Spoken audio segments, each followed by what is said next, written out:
Good morning and welcome to the Oakland County Megacast. I'm Tyler Keefe alongside Ronnie Dahl inside the studios of 89.3 Lakes FM and Civic Center TV, our flagship stations, on our family of TV and radio stations throughout the local area, including Birmingham Area Municipal Access on Comcast Channel 15 and AT&T Channel 99. On 88.1 WBFH, the Biff out of Bloomfield Hills High School, service of the Bloomfield Hills School District, and WAHS 89.5 Avondale Community Radio out of Auburn Hills. That, of course, the service of the Avondale School District, who we spoke to yesterday on the show, and that and more online on our website at civiccentertv.com/megacast, where you can find all those clips, interviews, and videos from today's and yesterday's and all of our editions of the Oakland County Megacast. That all online, including on civiccentertv.com/coronavirus, where we have our top headlines of each and every day for you. And we update that on the daily as well. So you can find all that online at civiccentertv.com. And of course, our top story today, appeals court says that Michigan gyms must remain closed. That occurred just hours before they were scheduled to reopen. A 3-judge panel at the U.S. 6th Circuit Court of Appeals ruled last night, just about 9 p.m., that gyms in Michigan will have to remain closed. Gyms across the state were set to reopen their doors at midnight.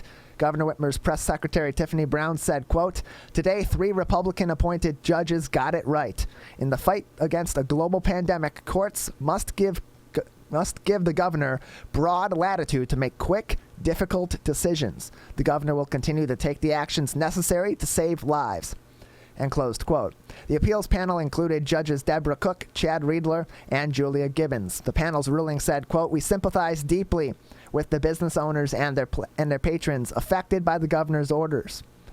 Crises like COVID-19 can call for quick, decisive measures to save lives, yet those measures can often have extreme costs that are often not borne evenly." So we'll talk to Scott Erskine from the Erskine Law firm. He's their managing partner and one of the attorneys on the counsel of the gyms side. We'll get his perspective from a legal standpoint on if this was the right or wrong ruling and where this argument goes from here. We'll also talk to a local gym owner later on, Greg Hill, who's the vice president of Lyft and the owner of Ideal Core Pilates Fitness and Nutrition in Lake Orion. Get the gym's perspective on how all that preparation, all those changes to their facilities now has caused them, has been shut down, has been put to an extreme halt just hours before they were scheduled to open. Mind you, some gyms were going to open, the 24-hour ones, at 12:01 a.m. on the dot,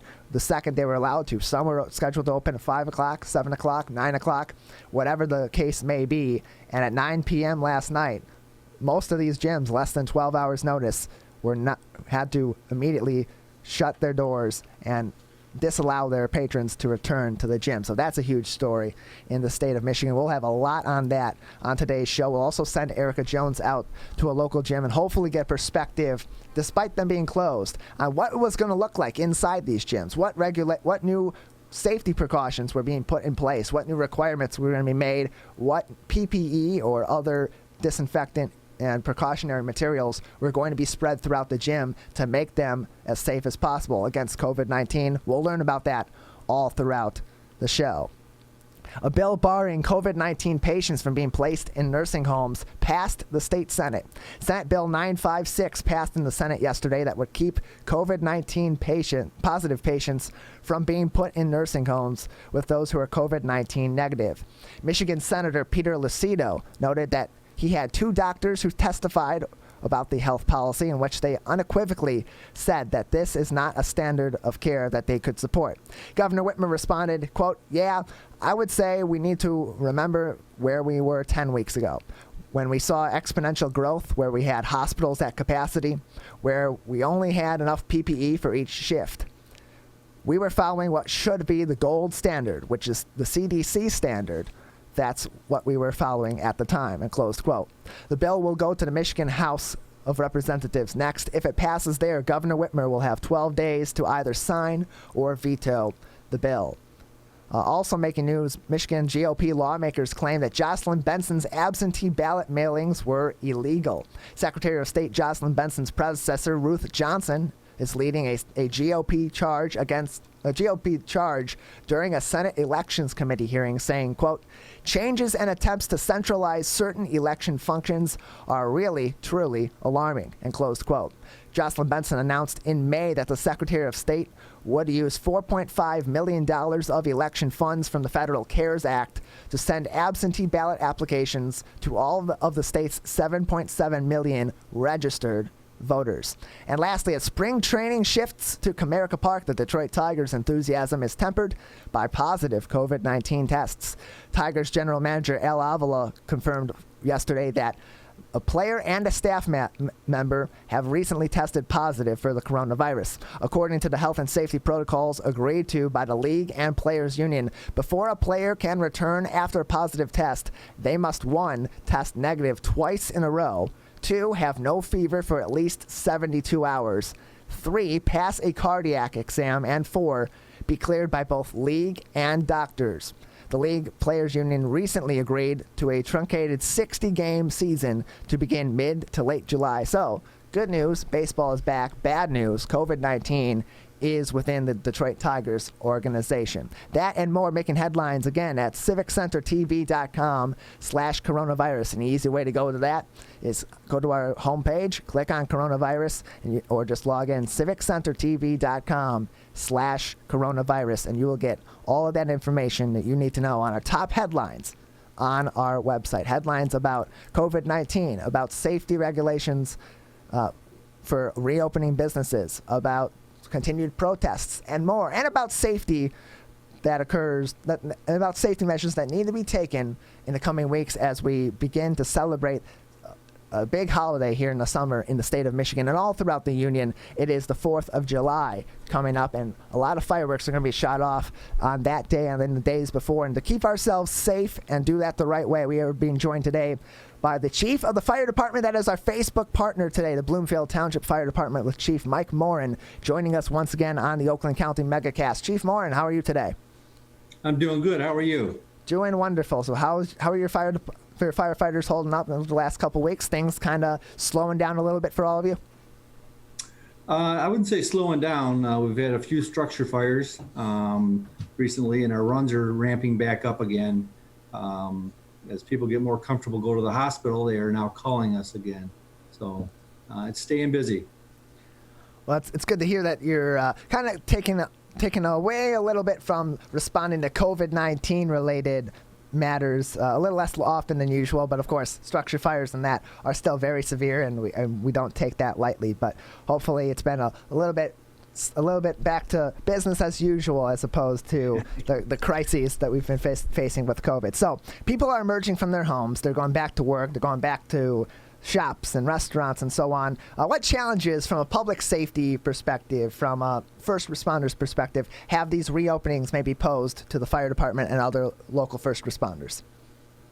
Well, we've tried to work with each one of the businesses that want to open up and try to work with their plan to make sure it's going to be safe for the people that are going to attend their business. So we met with the restaurants. They want to put up obviously outdoor seating. So we've worked with them on that and trying to get compliance with inspections and access to fire department connections, and obviously safety for the people. They don't want, they're turning parking lots now into seating areas, and we don't want them to have the liability of a car crashing through that event as well. So we've spent a lot of time working with them. The township has spent a lot of time working with them to get them back on track. We know they got to get the people in there to make the dollars, so it's important for us to help them facilitate that. Mike Morin, the chief of the Bloomfield Township Fire Department, with us on the Megacast. You mentioned compliance on a business level, making sure they're complying with the COVID-19 safety regulations. But compliance is also key in the sense of the patrons that are coming to these businesses and going into these shops, and making sure that they're complying with wearing masks and maintaining social distance. And if there's any testing that needs to be done, whether it be temperature taking or so on, that they're doing that. Compliance is absolutely key. So far, give a grade for the people of Bloomfield Township. From what you've observed, from what your firefighters and paramedics have observed, How are the people of Bloomfield Township doing in terms of complying with these necessary regulations?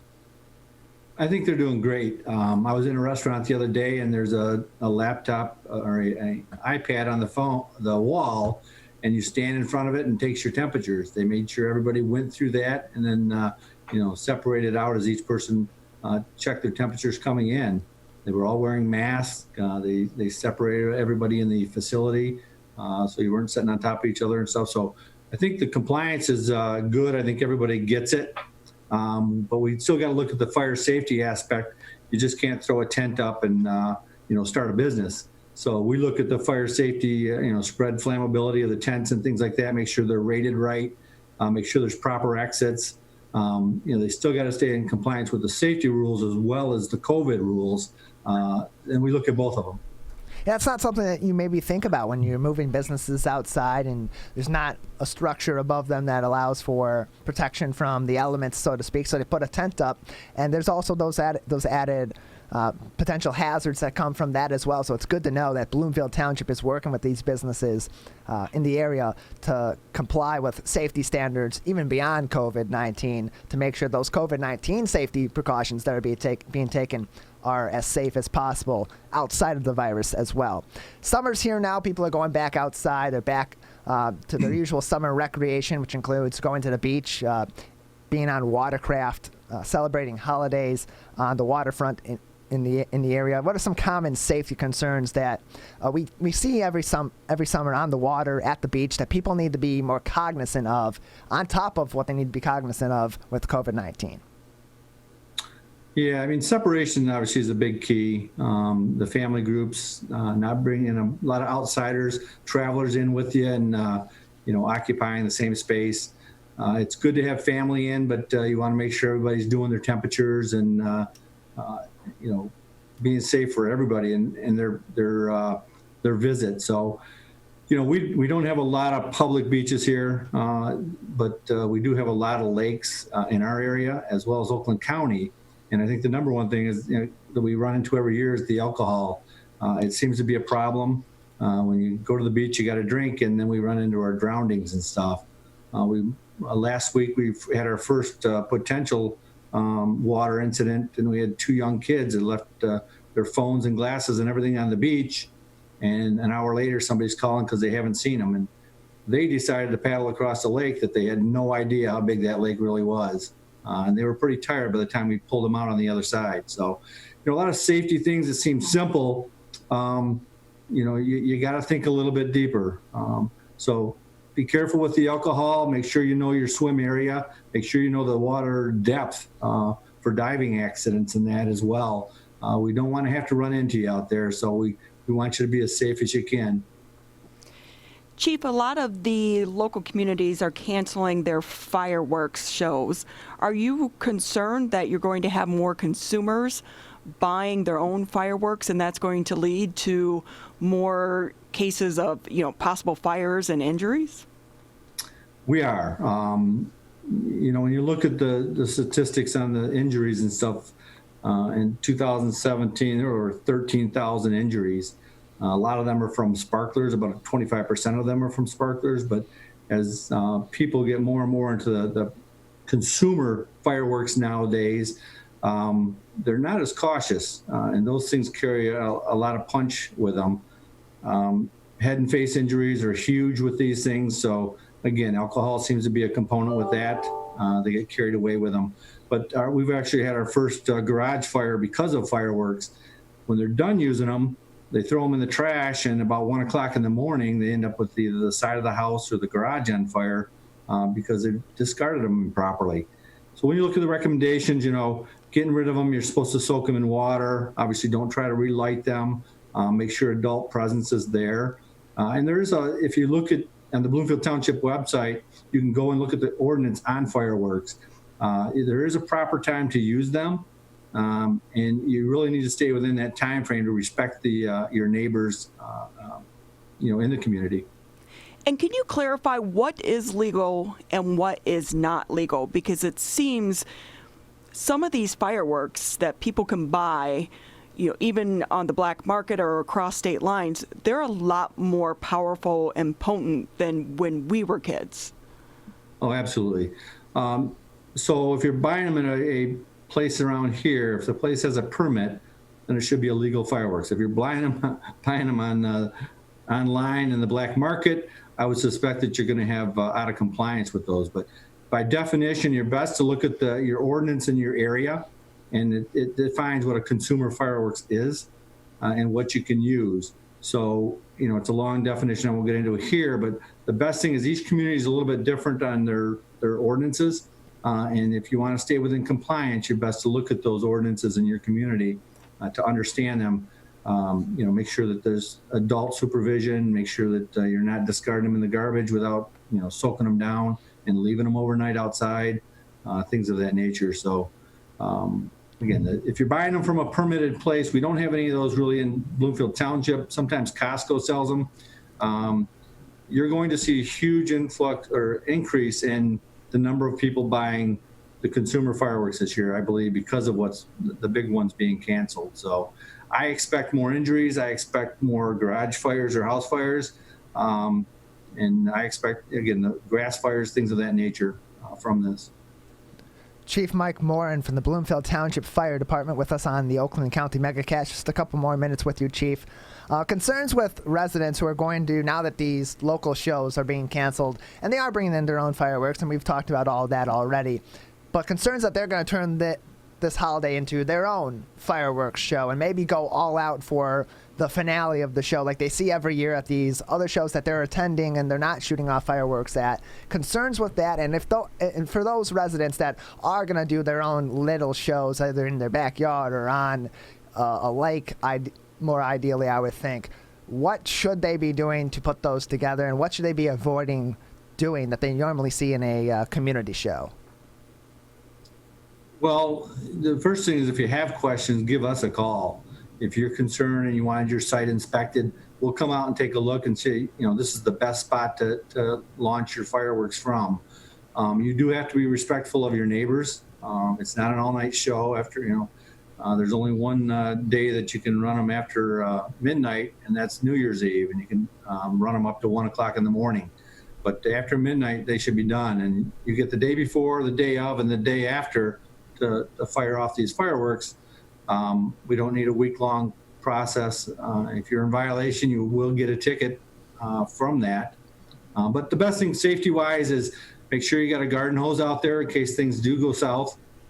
Make sure there's an adult there. And then make sure that you're doing it in a clear area that's, we get into this July area time and the grass starts drying up and fire can travel very quickly with that dead grass and vegetation in that. So you just got to be cautious and use your head a little bit. Chief Morin, anything else you have to say before we let you go today? I guess one other safety concern we have, because we've had 3 fires this month from it, is everyone's out there doing all their daily duties, staining the decks and things like that, and they're throwing their rags and their garbage. This is another big concern with us. A lot of these deck treatment stains have linseed oil in them. And when you leave those rags in the garbage, they do generate heat and can spontaneously combust. So if you're going to do any deck staining, some of that home repair stuff, make sure you dispose of the rags properly. Again, we've had 3 structure fires this month just because of people staining their decks and throwing them in the garbage. And it generally takes a day or 2 for them to take off, which is usually when you're gone. So safety-wise, I say, look at that stuff anytime you're doing that kind of thing. Look at the can and make sure that you dispose of the rags properly. And with the fireworks, stay safe. Just as soon not run into you. Yeah, hopefully. Thank you very much for being with us today, Chief Morin. My pleasure. Thank you. Chief Mike Morin from the Bloomfield Township Fire Department on with us on the Oakland County Megacast on a family of TV and radio stations. The Bloomfield Township Fire Department, also our Facebook partner today on the Oakland County Megacast. We're going to take a short break, and when we come back, we're going to talk with the managing partner of the Erskine Law Firm, Scott Erskine, who will be joining us to talk about his representation for local gyms in the 6th Circuit Court of the U.S. appeals case that ruled that gyms could not, in fact, open today as they had planned to do so. That and more coming up. The Oakland County Megacast returns after this. Coronavirus has put us to the test. Now it's time to put it to the test. We've greatly expanded testing in Michigan. So people who think they may have COVID-19 with symptoms like fever, cough, and shortness of breath can get tested. And those without symptoms who work in public can now get tested, as they could carry the virus. Start by calling your healthcare provider or contacting a testing site near you. Learn more at michigan.gov/coronavirus test. A message from the Michigan Department of Health and Human Services. Hello, I'm Dr. Betty Chu, Chief Quality Officer at Henry Ford Health System, and I'm with Wright Lassiter, Henry Ford Health System's CEO, to talk about coronavirus. In uncertain times, it's natural to have questions. So I'm going to ask Dr. Chu to answer some of the common ones. First, why can't I visit my grandma to see if she's okay? Because the elderly are at a higher risk for complications with this disease, and you could inadvertently infect her.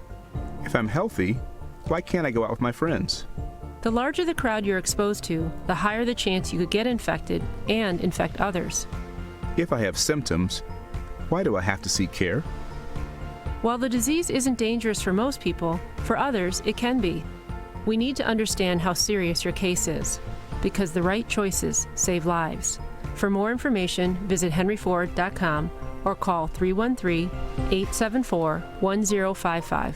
Welcome back to the Oakland County Megacast. Tyler Kieft in our Lakes FM studio alongside Ronnie Dahl. We're on a family of TV and radio stations, Birmingham Area Municipal Access, Civic Center TV, and of course on 88.1 WBFH The Biff and WAHS 89.5 Avondale Community Radio, a service of the Avondale School District. Also on the Facebook page of the Bloomfield Township Fire Department. Well, gyms throughout the local area were very excited to reopen at 12:01 today. Last night, 9 p.m., the U.S. 6th Circuit Court of Appeals rules in favor of the governor, and gyms are not allowed to reopen. Joining us now on the phone is Scott Erskine, one of the lawyers on the team of the gyms. He's the managing partner of the Erskine Law firm. Scott, thank you for being with us today. Thanks for having me. So last night the decision comes in about 9 o'clock. Going back a little bit further, U.S. District Court Judge Paul Maloney issues an injunction that allows gyms to reopen. It was supposed to happen today, 12:01 a.m. They get their affairs in order. They're preparing to reopen cautiously as the governor plans to appeal the ruling.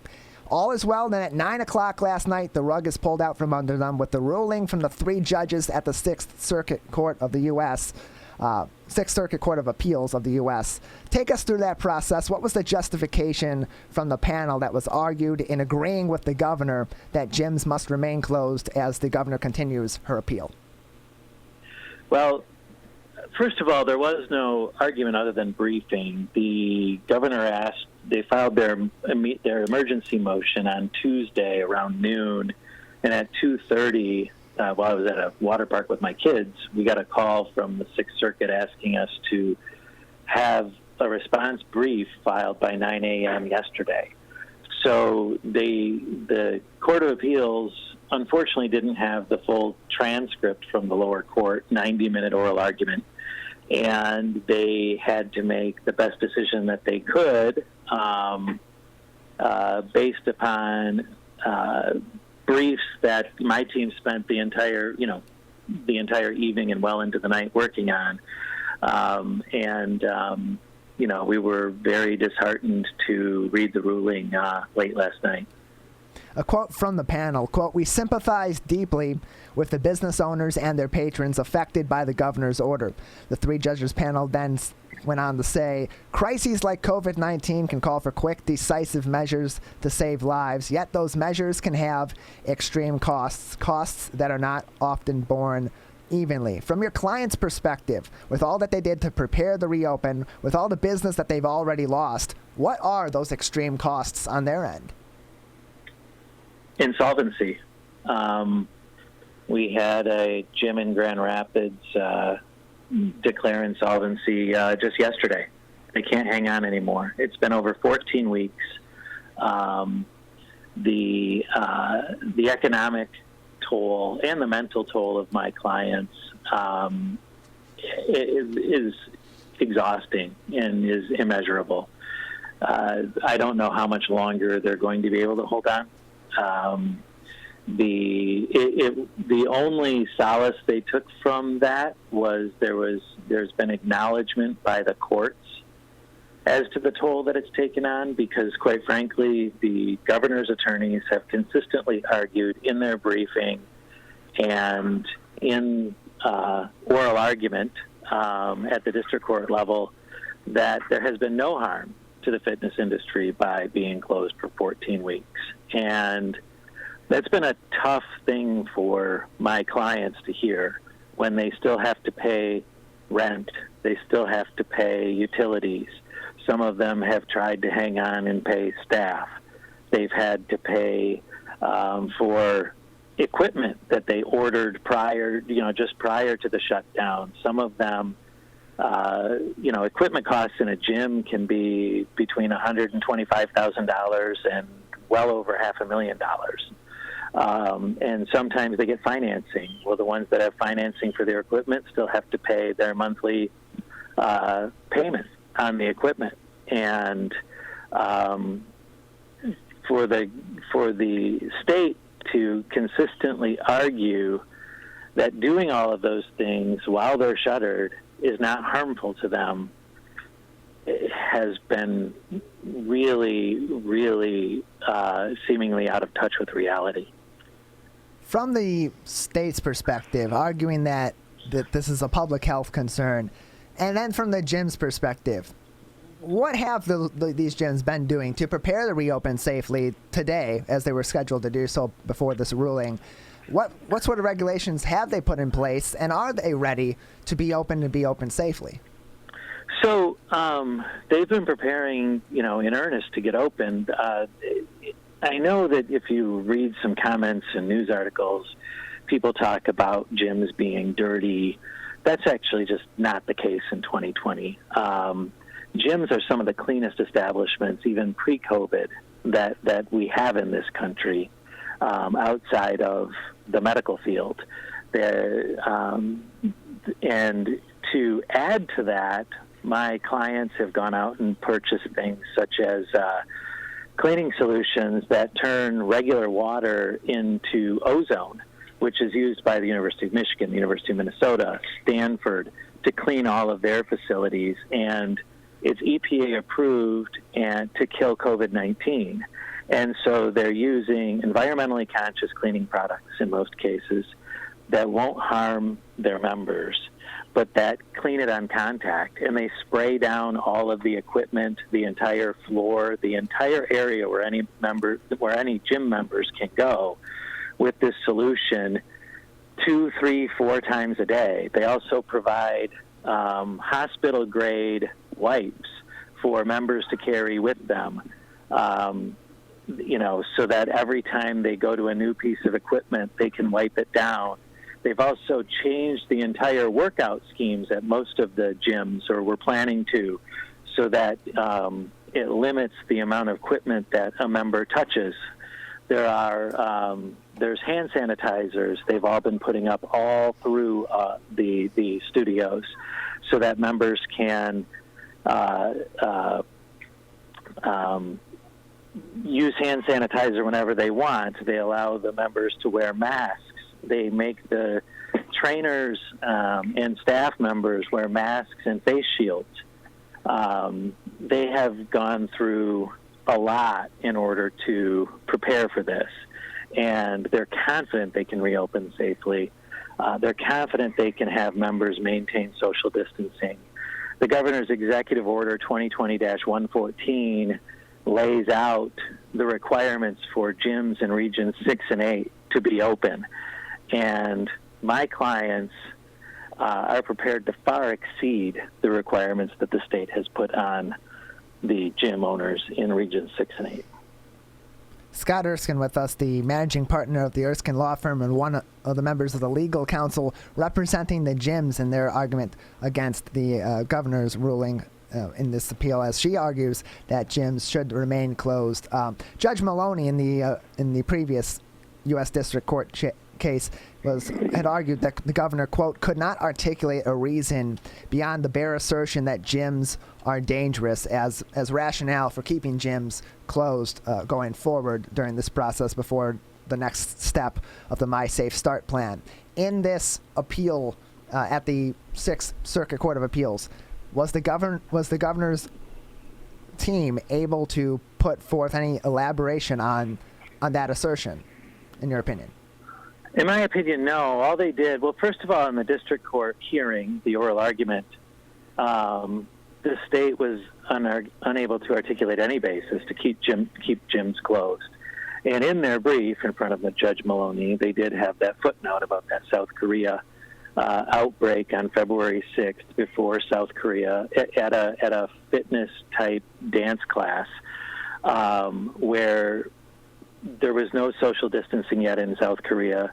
The virus had just hit that country, and the measures that we were going to open under, and that was that we were questioned a lot on, were going to far exceed what happened in South Korea in February. And again, the governor didn't even argue that at the district court level. They put in a footnote of a brief and didn't bring it up in oral argument. Or if they did, they just said, well, we do have this study. And that's it. That's all they said. Everything else was, it's just dangerous. You're going to have to trust us. This is a dangerous virus, and gyms are dangerous places. And the governor kept pressing them. Do you have any evidence of that? Well, we don't need evidence. You have to. It's your job, Judge, to go through our everything and see if you can think of any reasons why gyms should be closed. And if you can, then you have to deny the plaintiff's motion for preliminary injunction. The problem is, Judge Maloney couldn't. It actually took a 3-judge panel going through everything to find that footnote and hang their hat on it, which, again, we respect the Sixth Circuit Court of Appeals, but we don't think it's fair to allow the governor to use a footnote regarding an outbreak in a foreign country before any of us knew what COVID was as their rationale to keep gyms closed. The governor keeps mentioning data and science are driving her decisions, but they brought none with them. They brought no data, no science. Despite repeated requests for any of the data or science that the governor has compiled that would keep gyms closed today in June, where we know so much more about the virus than South Korea did in February. Scott, from a legal standpoint, what's next?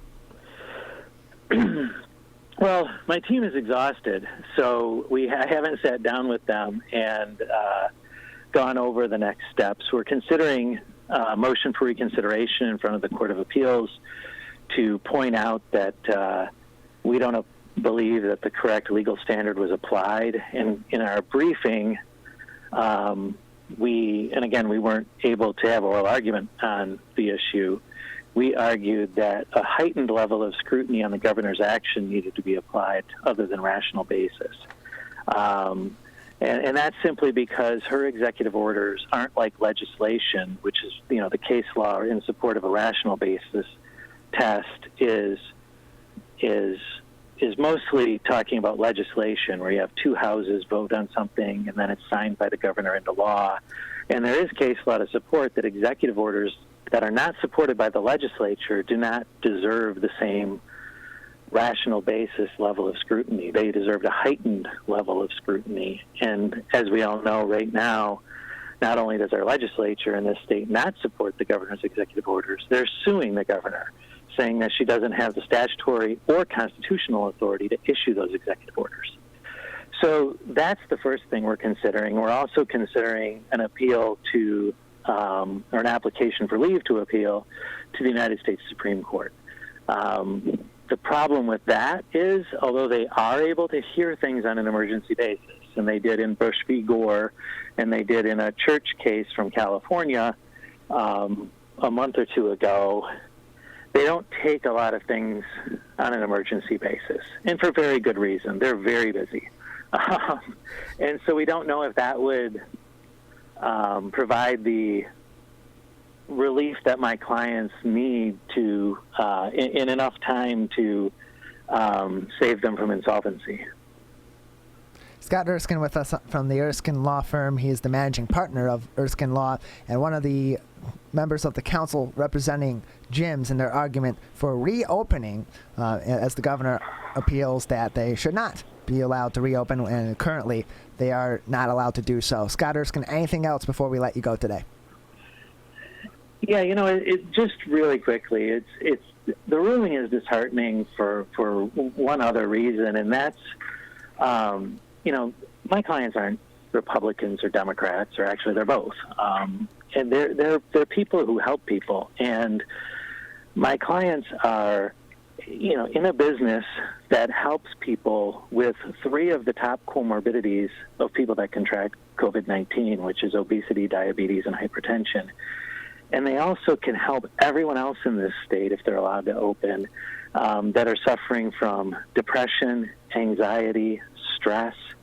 And for my clients, knowing they can help people who in the future may contract COVID-19 and help the rest of us that are, as coming out of this pandemic, are really depressed or stressed out about it, to watch the governor open so many sectors of the economy, like hookah bars, basketball camps, choir camps, lottery ticket sales, liquor stores, recreational marijuana dispensaries, all of these different businesses, and declare them safe, even though there are reported outbreaks at some of the places that she's opening, or that she's opened, and she's not closing them. But yet just to keep us closed based on an outbreak in South Korea in February is just really, really troubling for both the legal team and our clients. Well, Scott, we thank you very much for being with us today. Obviously, you're very, very busy at the moment with this case ongoing, and hopefully we'll have some resolution to this either in the next few weeks as the governor brings us into phase 5 as is planned by July 4th as of now, or by other means, and hopefully your gyms can find some solace in that as it comes in. Thank you for being with us today, Scott Erskine. Thank you for having me. Scott Erskine, the managing partner of the Erskine Law firm, with us on the Oakland County Megacast on a family of TV and radio stations. So these businesses, Ronnie, they've been struggling just like everybody else, and they've been out for, like he said, all 14 weeks, and all throughout this pandemic they have been closed, haven't been able to really reopen. Some gyms have moved a lot of their operations to outdoor fitness, as that is allowed. Some are pivoting to virtual fitness or have continued to do that. But for a lot of these gyms that rely on in-person patronage, they're really at the end. They've got to be at the end of their rope. A lot of these are small businesses, and they're struggling the most. And while there has been assistance, it's not enough to keep them afloat. So you're going to start to see some of these smaller entities start to close down. And there's also a mental health issue on the side of this. And Tyler, I know you go to the gym. I used to go to the gym, but there is a completely different mindset from doing it at home, whether you're watching a video or going running, versus doing it in person in the gym. There is an energy there that it's like a competition Yes. against the people next to you that keeps you going. Like maybe you would stop at home, but if the person next to you is doing 10 more burpees, you're going to try to squeak them out as well. It is, and there's some sort of friendly competition with that. It's also kind of social too, because you're helping other people, they're helping you, you're taking pointers from them, and you're learning things from them, they're learning from you as well. And there's also that social aspect as well. And then you take into account that these are a lot of small businesses. Not all these gyms are chains or are franchisees that have the support of a larger company. They're mom and pop gyms that have been around for several years or are just getting started, and they need some help too, just like everybody else has needed to have during this. And hopefully there'll be something that they can figure out in the next few weeks, or hopefully phase 5 will be able to get us there as a community, take those precautions and get these gyms to be able, and other businesses, personal services that aren't open right now, and other businesses that aren't open right now, able to be permitted to be open in the next few weeks, simply by us following those rules and those guidelines and keeping safe. Exactly. So now we have to talk about testing and to talk about what's going on in the city of Pontiac. Very busy, as always, down there in the city of Pontiac. Lots going on. And to talk about that, we're joined again today by the mayor of the city of Pontiac, Deirdre Waterman. Mayor Waterman, thank you for being with us again. Good morning, and thank you for having me on again and your interest in Pontiac. Absolutely. How are you? How's your team in the city doing? We're working hard. Everybody's trying to stay healthy in this COVID-19 emergency, facing this pandemic with the impact it's had for every municipality across the country, if not the world. And so we're working also to reopen our city facilities and welcome the public back to a new normal as we have prepared our cities for this COVID-19 reality and doing business as usual. There's a lot going on, as you say, and I'm going to tell people a lot about the status of that at the State of the City this evening over Facebook Live, and some people will be on site at the United Shore.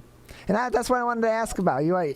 Thank you again for coming on with us today. We were planning on having you on yesterday. We ran into some issues with the time at the end of our show, so thank you for making time today. Very busy day. Your State of the City address is tonight. Can you give us a little bit of a sneak peek? What should the people of Pontiac expect to hear about tonight that they may not have already learned about from your office? Well, we're going to tie a lot of things together in terms of what's happening in Pontiac. And the theme of tonight is transformation and growth. Transformation being the operative word because Pontiac is transformational. From the Pontiac in the days of old, as I remember it, we're a new narrative here in Pontiac. There's a lot of things happening of not only restoration of our beautiful neighborhoods where the property values are going up and where an average home is only for sale for 3 days, because of people discovering what a lovely place is Pontiac to live and to work, and the recreational opportunities we have in Pontiac. We're also talking about all the new businesses. Right now we have about 40 new developments going on that are on building process right now here in the city of Pontiac. This is the largest building boom, I'm told, since the very early days of General Motors. And so that's very great to report. And of course, the granddaddy of all of them, Amazon, is in town.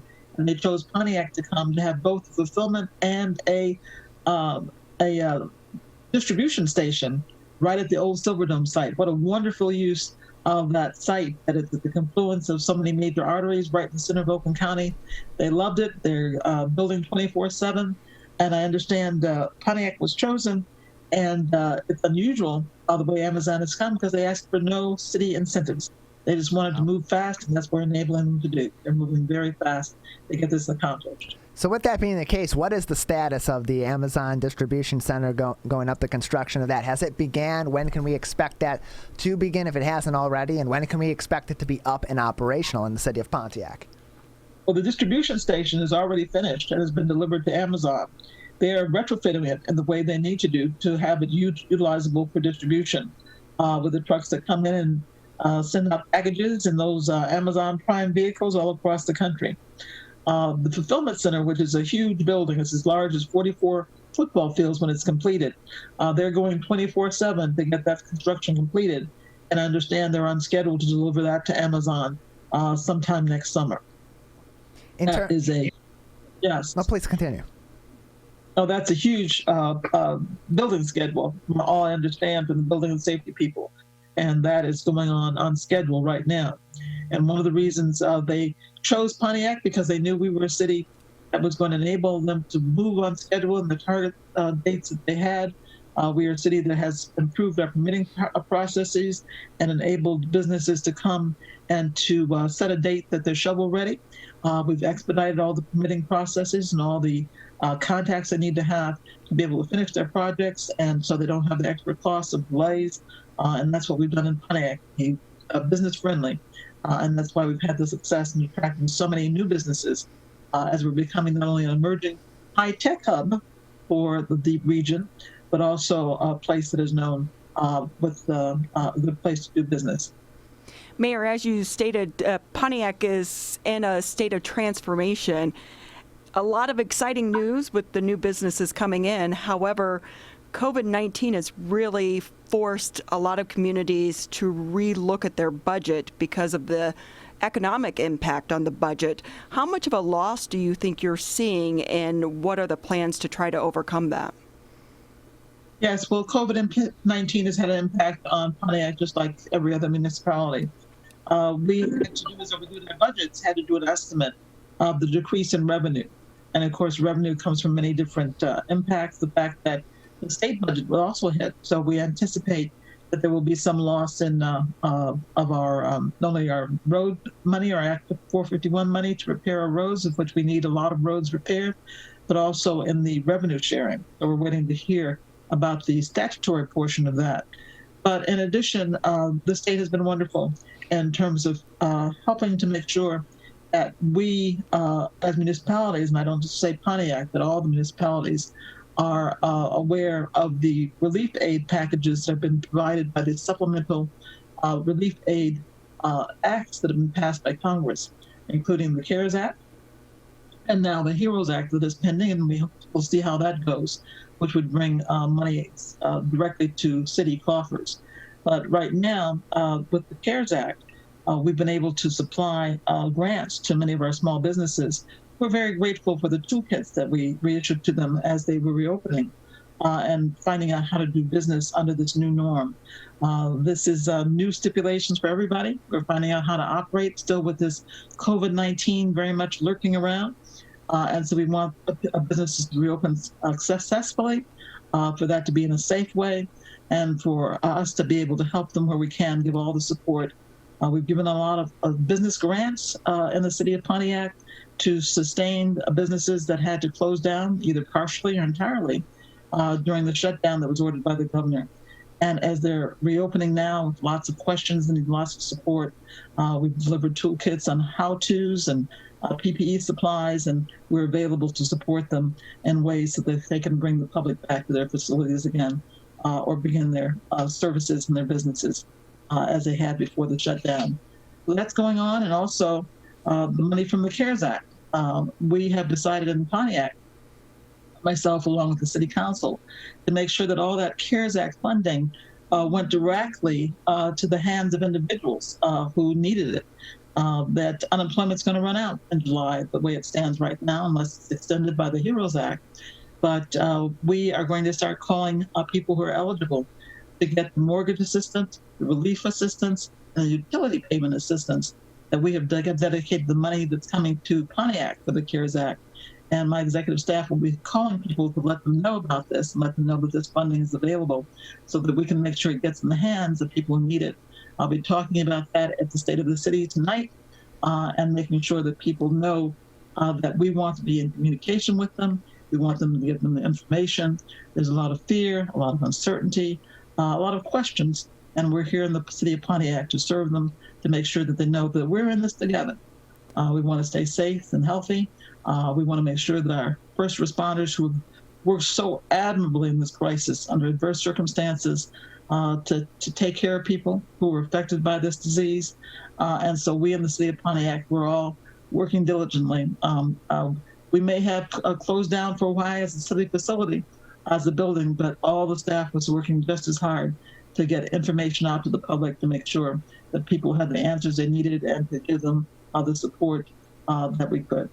So in terms of the CARES Act money and the support from the city to those who are going to be in need, and you said the city's going to reach out to some, is there a way for those people that maybe are on the cusp of that or are definitely in need to reach out to the city itself to put themselves in contact or on that list? Yes, well, we're going to start doing that. We have not gotten the go-ahead yet from the county and when the money will be received and available from the federal government. But we're asking questions every day, and we're going to make sure that gets in the hands of the citizens at the earliest opportunity. And that and more are going to be talked about tonight at Mayor Deirdre Waterman from the city of Pontiac's State of the City address. Mayor Waterman, you mentioned earlier it's going to be partially in person. It's also going to be partially virtual. How can people tune in virtually to hear your State of the City address?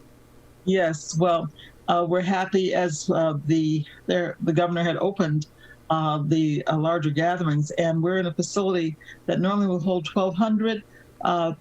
Graciously hosted by United Shore, but because of the distancing requirements, and we want to make sure we're following those religiously, we can only house 150 people.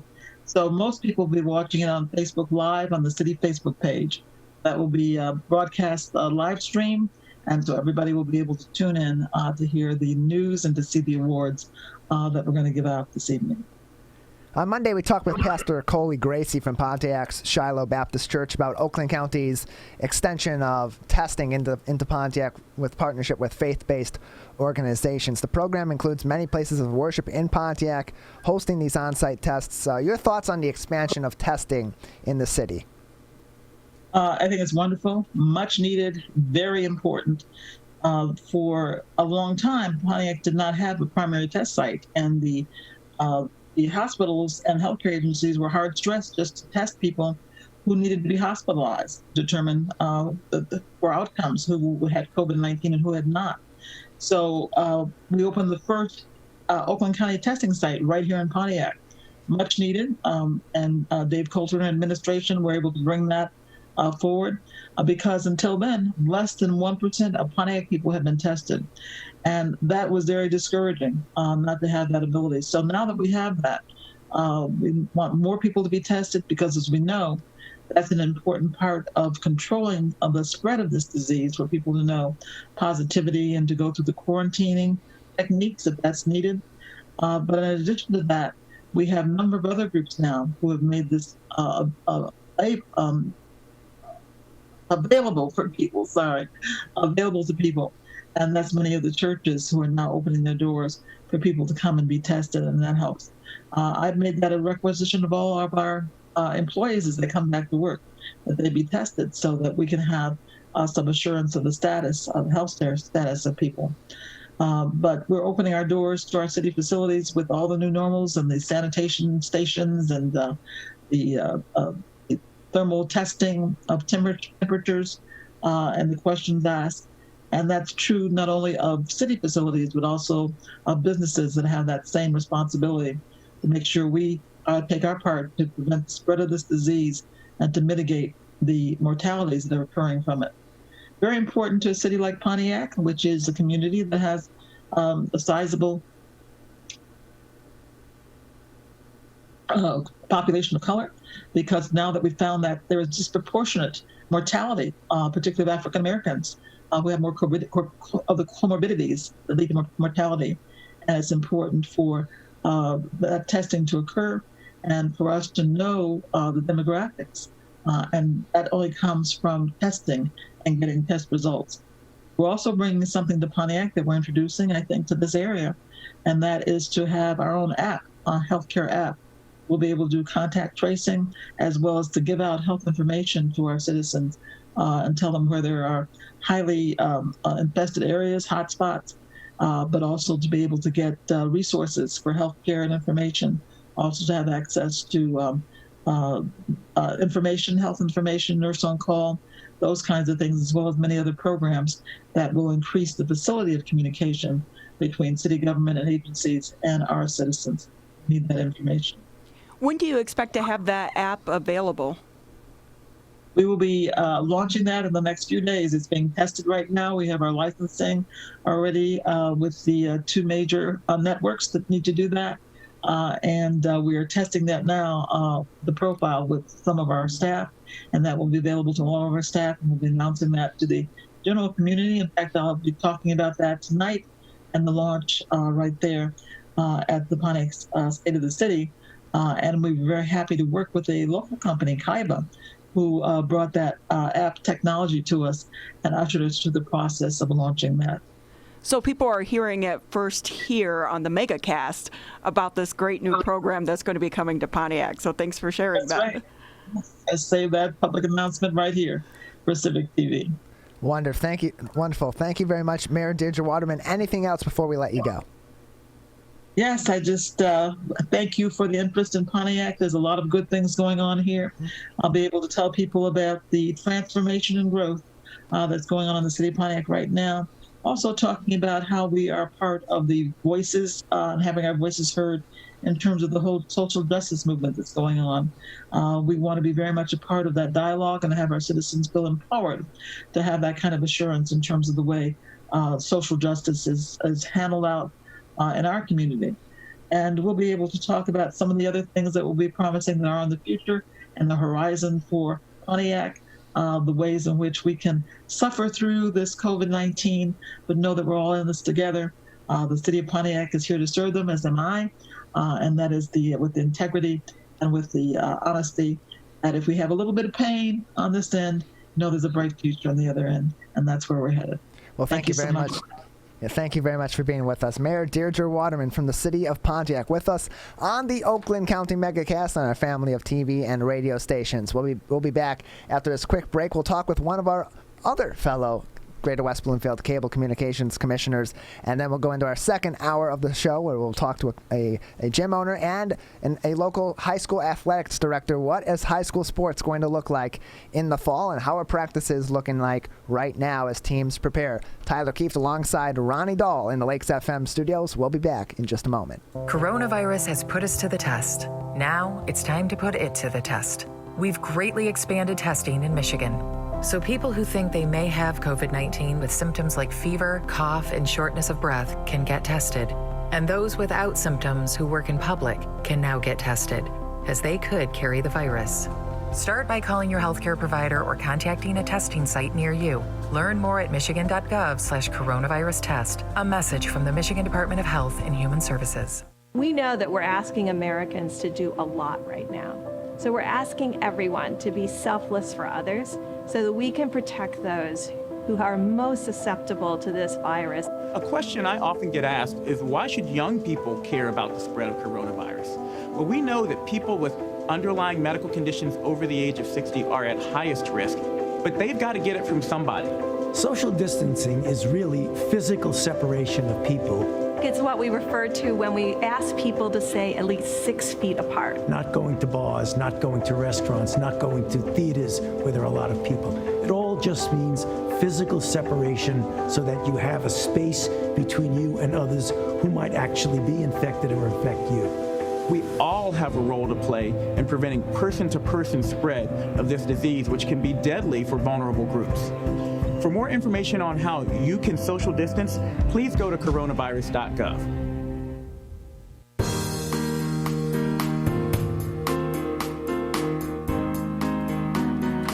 Welcome back to the Oakland County Megacast. I'm Tyler Keefe alongside Ronnie Dahl in our Lakes FM studios, home of course, 89.3 Lakes FM and Civic Center TV.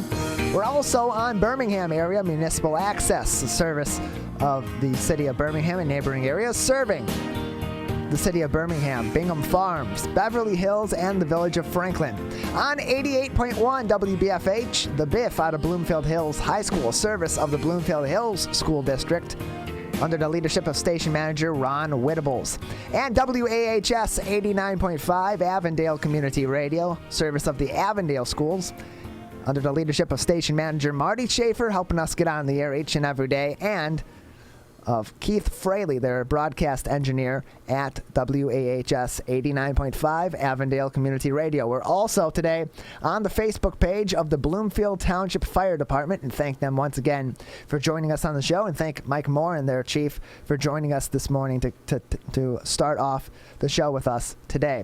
You are watching us, of course, and listening to us on all of those stations, and you can find more information on those stations at civiccentertv.com/megacast. We have information on each of our partnering stations, as well as full episodes, short clips, and interviews from each and every show. So if you popped in the middle of Mayor Deirdre Waterman's interview about the transformation and growth happening in the city of Pontiac. You can find that full interview later on today on civiccentertv.com/megacast. On civiccentertv.com/coronavirus, we have our top headlines of the day, which includes, of course, an appeals court saying that Michigan gyms must remain closed. Just hours that came in before the gyms were scheduled to reopen at 12:01 this morning. A 3-judge panel in the U.S. 6th Circuit Court of Appeals ruled last night at just about 9 p.m. that gyms in Michigan will have to remain closed. Gyms across the state were set to reopen their doors at midnight. The governor's press secretary, Tiffany Brown, said, "Today, 3 Republican-appointed judges got it right. In the fight against a global pandemic, courts must give the governor broad latitude to make quick, difficult decisions. The governor will continue to take actions necessary to save lives." And closed quote. After Michigan flattened the curve, coronavirus cases appear to be rising again. The Michigan Department of Health and Human Services reported 323 newly confirmed cases yesterday, making it the highest single-day rise in cases in nearly a month. The 7-day average of new cases has risen to 223 per day, which suggests a scaling up of the curve. On June 15th, the 7-day average was just 152. The Department of Health and Human Services said that there are several locations in the state with clusters of new cases. The worry is if those clusters of cases turn into wider community spread. Luckily, that's why we have such great expanded contact tracing to help hopefully manage where that may spread and hopefully be able to curb that spread before it becomes too severe, if at all. What is pooled testing? How could it help test more people faster? Pooled testing or group testing is where you use one test to test multiple people. To put it simply, pooled testing is where you take multiple tests and mix them together to make one single test. This has been suggested as a means to test groups such as dorm rooms, entire nursing homes, food processing plants, and other groups more quickly. If the test comes back negative, then you can let the whole group go. If the test comes back positive, then you need to test each person from the group individually. The Food and Drug Administration is currently working on validating pooled testing for COVID-19. We'll keep you updated on that at civiccentertv.com/coronavirus and on the Oakland County Megacast on a family of TV and radio stations, including right here on 89.3 WBLD, Orchard Lake, West Bloomfield, Keagle Harbor, Sylvan Lake, 88.1 WBFH, Bloomfield Hills, that's the BIF, out of the Bloomfield Hills School District, and 89.5 WAHS, Auburn Hills, WAHS 89.5 Avondale Community Radio, our family of TV and radio stations each and every day, and we also have a daily Facebook partner today. That partner is the Bloomfield Township Fire Department. Joining us now is one of our fellow Greater West Bloomfield Cable Communications Commissioners, Ronnie Dahl, of course, with us here in the studio, is a cable commissioner. And joining us is another one, Phil Ross from the city of Sylvan Lake, with us on the Oakland County Megacast. Mr. Ross, thank you for being with us. Hi, Tyler. Hi, Ronnie. How you doing? Doing well. How are you? How's your family doing? Doing very well, considering. Phil, how are you feeling? I feel fine, other than having some shortness of breath and such as part of my kidney disease, but otherwise, in good condition. So do you want to fill everyone in a little bit about your personal story? One of the reasons why we have Phil on with us today is there's been a bit of a social media campaign behind you and your search for a kidney, correct? That is correct, yes. How did this get started? It's a great website, by the way. Who designed it? Well, that's part of the story. And what happened was I've always had some kind of a kidney issue for most of my life, probably from a childhood infection is what my doctor says. And he called it slow and simmering, and it was just kind of going along, steady. We just kept monitoring it. Well, we were in Utah recently, this last February, and we were in some high altitudes, and I started to notice I'm just really short of breath, So when I got back home, I went to my doctor. My doctor said, you're having heart problems. You're going to need a catheterization for sure. And so I went, and that scared me. I went to my cardiologist, he did all kinds of tests and said, no, you have no heart issues, but your kidney function is alarming. And so I immediately went back to my nephrologist, and he says, yeah, you've basically gone off the cliff. And there's a number that's called the GFR, which is the ratio. It's supposed to be above 59. I'm at 13. So when I get down to the 6 to 9 GFR range, then I'd have to end up on dialysis. And that could be within months. Phil, I'm sorry. What has this been like to have that stress, but then on top of it to be going through it during COVID-19? Is that an additional worry for you? Yes, it is, very much so. The issue is to have anything happen to get a transplant, I have to be evaluated and I have to get on the transplant list. The transplant list is for basically a deceased donor, but even if you have a living donor, nothing can happen unless you're on the list. So I couldn't get on the list until the clinics were open for me to get physical evaluations. Fortunately, that did happen last week. I was able to get evaluated, and I'm now officially on the list as of Tuesday. So progress is happening, and I'm moving forward. That's absolutely good to hear. Phil Ross, the Greater West Bloomfield Cable Communications Commissioner, with us on the Oakland County Megacast all across the Oakland County area, on TV, on radio, and on the web. So donors are absolutely critical in this case. When someone does get a kidney donation, when someone with kidney disease receives a new kidney, does that solve the problem, or is there still some recovery to do going forward and some adjustment to do going forward to prevent any reoccurring of any of the kidney disease from before?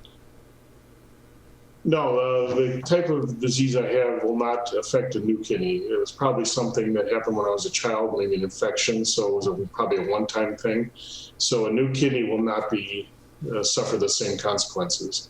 So the only change will be that I'll be on certain medications, whatever, but it should restore my energy levels. I should be able to live a fairly normal life.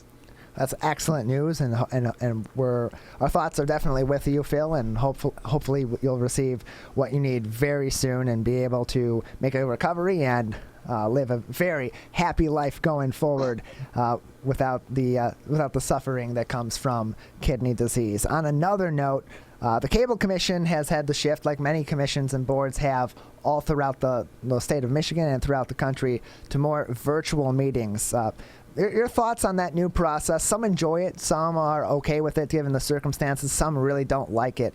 Have you been involved in any of those virtual meetings during this process, and what are your thoughts on it? Yes, I've been pretty much involved with all of them. We have the meetings regularly, 2 or 3 a month, actually. I missed the general meeting, which is open to all the public. So, but the public is, welcome to come and join the Zoom meetings also. But it's worked out very well. I've been very pleased with, especially how the Cable Commission has handled this. Yes, it's worked out very well. And in terms of how your life has changed during this, everyone's daily life has changed, how we communicate with our loved ones, our friends, our family, and how we just go about routine portions of our lives. How has that been different for you during this process? What's your story with COVID-19? Well, most of my family is out on the West Coast, my son and grandchildren, and my daughter's in Colorado, and so missing physical visits with them during certain occasions. For instance, tomorrow is my grandson's graduation from preschool. And then it's going to be a Zoom meeting instead of actually being out there. And I don't like that, but that's something you have to live with. But there's positives too. As a family, we've been connecting more often. It was recently the passing of my anniversary of my mother's passing, and our whole family got together on a Zoom, which we haven't had that many family members together in one location for years and years, so that was nice. Phil Rosso, Greater West Bloomfield Cable Communications Commissioner, with us on the show today. Phil, anything else you'd like to say before we let you go? Yeah, I'd just like to have people look at www.papaphilcan.com, and if you think you can raise your hand to be a hero donor, would be much appreciated. What's the process for an individual? Is there a test that they have to go through to see if they would be a match for you? Yes, there is. There's extensive testing. So there's an initial test just to rule out, people who are obviously not going to be a good candidate. But if they pass that test, then they go into much, much deeper testing.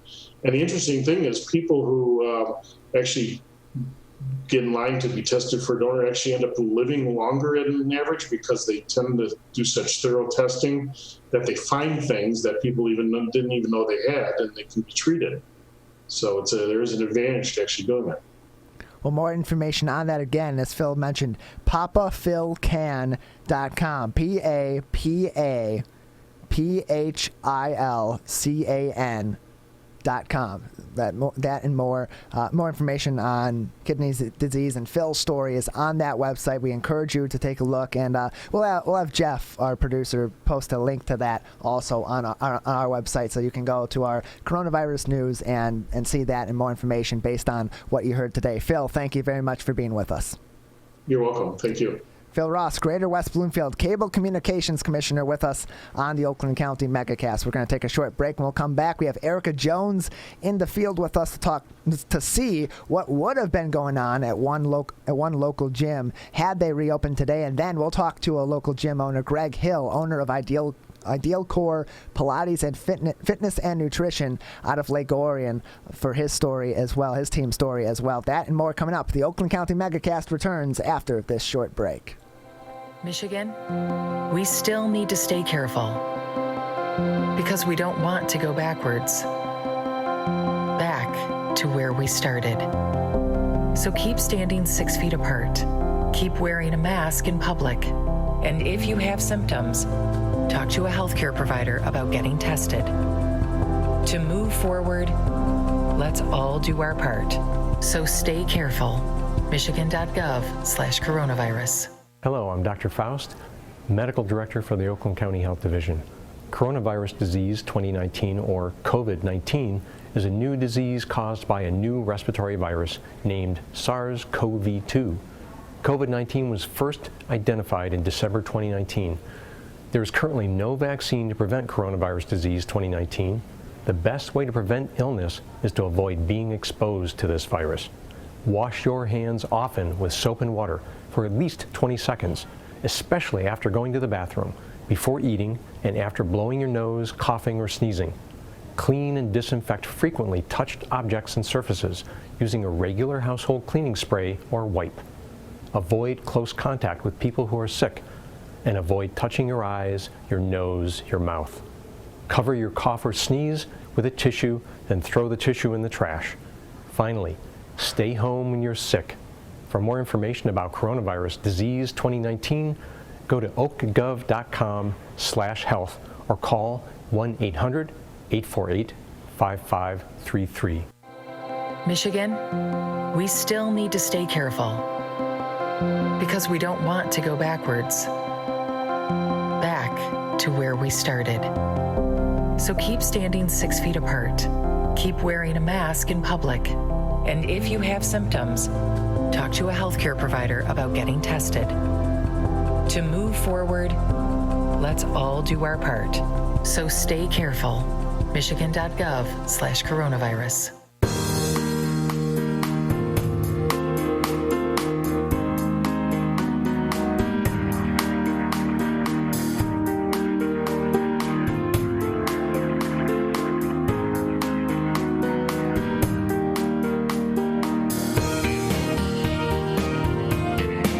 Welcome back to the Oakland County Megacast. Tyler Keefe alongside Ronnie Dahl in our Lakes FM studios and Civic Center TV studios in West Bloomfield Township. You're also joining us on Birmingham Area Municipal Access in Birmingham, Bingham Farms, Beverly Hills, and Franklin. Both Birmingham Area Municipal Access and Civic Center TV on Comcast Channel 15 and on AT&T Channel 99 in their public access, government, and education Channel's guide, as well as on CivicCenterTV.com. You're also listening to us on 89.3 Lakes FM, 88.1 WBFH, The Biff, and WAHS 89.5 Avondale Community Radio today, as gyms were scheduled to reopen, but then all of a sudden 9 o'clock comes around last night and they're not able to reopen anymore. The governor's appeal is being heard by a higher court, and they ruled that while that appeal is being heard, gyms have to remain closed. We have Erica Jones out in the field at one local gym talking with some employees who are on site, still preparing for down the road when gyms may reopen, but nobody on site there. Erica, what's going on out at that gym? Hi, Tyler. So, like you said, I am the exercise. All right, Erica, we're having some trouble staying connected with you, so we're going to stay right here. We'll go through our latest headlines again here at CivicCenterTV.com, and hopefully we'll have Erica with us here in a couple of minutes. A couple more things making news today on CivicCenterTV.com. A bill barring COVID-19 patients from being placed in nursing homes has passed the state Senate. Senate Bill 956 passed in the Michigan Senate yesterday that would keep COVID-19 positive patients from being put into nursing homes with those who are COVID-19 negative.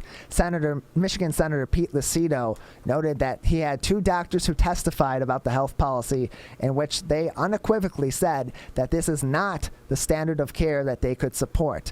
Governor Whitmer responded, quote, "Yeah, I would say we need to remember where we were at 10 weeks ago. When we saw exponential growth, where we had hospitals at capacity, where we only had enough PPE for a single shift, we were following what should be the gold standard, which is the Centers for Disease Control standard, and that's what we were following at the time." The bill will go to the Michigan House next. If it passes in the Michigan House, it will go to the governor's desk, where she will decide to either sign the bill or veto the bill. Either way, this is still very much something in deliberation at the state level. We'll keep you up to date on all of that information, and hopefully talking to some more state legislators about that decision coming up soon. More links on our website to the Centers for Disease Control and Prevention, the state of Michigan, Oakland County, and local municipalities. You can click on any one of those for up-to-date information from reputable sources throughout the community to tell you what you need to know about what's going on in the local community regarding the coronavirus. And we still have not received any word from Erica just yet if she is ready to go and connected. We're going to take just another really quick break and try to get connected with her, or we'll get connected with our next guest. You're listening and watching to the Oakland County Megacast on our family of stations. Ronnie and I will be back after this short break. Hi, my name is Kurt Lawson, and I'm the Public Information Officer for West Bloomfield Township. We wanted to reach out to you, our older adults, to provide information that you may find useful during this difficult time. We want to ensure you that West Bloomfield Town Hall, our Waters and Utility Department, West Bloomfield Parks, and our police and fire departments continue to work hard on your behalf. Information and resources can be found on the Township website, the police Facebook and Twitter, or call West Bloomfield Park's COVID-19 Help Hotline. Please remember to keep your social distance of at least 6 feet, wear facial coverings when you leave your home, and wash your hands for at least 20 seconds with soap. These precautions will help keep you safe during these difficult times.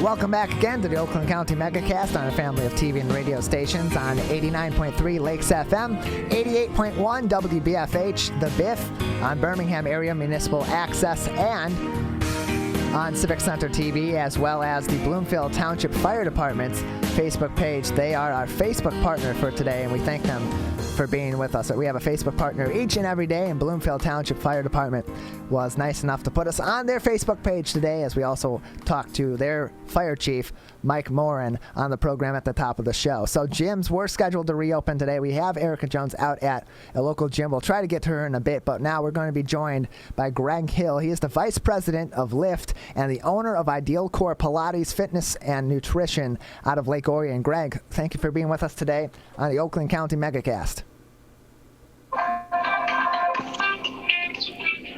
Just a moment. Looks like Greg's getting a phone call. Greg, are you with us? Yeah, I'm here. Wonderful. So how are you? How's your team doing? We are we're hanging in there. Obviously, we're very frustrated. Like I say, I was asleep last night when my wife walked in and gave us the news. So obviously, we had to make some adjustments for today. Yeah, we had great news in recent weeks that gyms were going to open. You prepare, you get it all set, you get those little jitters of reopening the night before from the bliss of knowing you're going to be there. And then all of a sudden, that news comes in, and gyms cannot reopen. Your thoughts, your team's thoughts on the situation as it stands right now?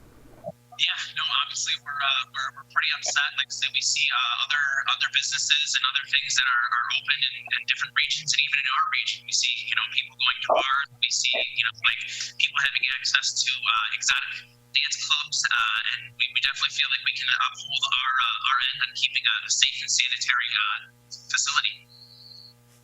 The announcement came pretty late last night. It came about 9 o'clock. Gyms were allowed to reopen at 12:01. Did that make it extra frustrating, extra devastating that you're that prepared and even your patrons are ready to come back, and it's a decision that late the night before? Yeah, no, you're exactly right. There were so many emotions going through. Like I was laying in bed. I had scheduled classes at 6 a.m. this morning, so I had to get on and send out some text messages and readjust my plan. And my mind was racing, so I didn't even get in bed until probably 1 o'clock. Can you talk a little bit about the economic impact that this is having on your facility? How much longer do you think you could survive? Yeah, not much longer. Like I said, we've, I've told a lot of people, like our landlord has been pretty willing to work with us a little bit. But the bills for mortgages are coming in, so it's just me and my wife. So this is our only source of income. So we have nothing else coming in, and we've been, paying out and paying out and paying out. It's getting to that time where we either have to decide to, take other jobs and sell off some of the stuff in the studio and close the doors, or, forcibly open without the safety of being legal.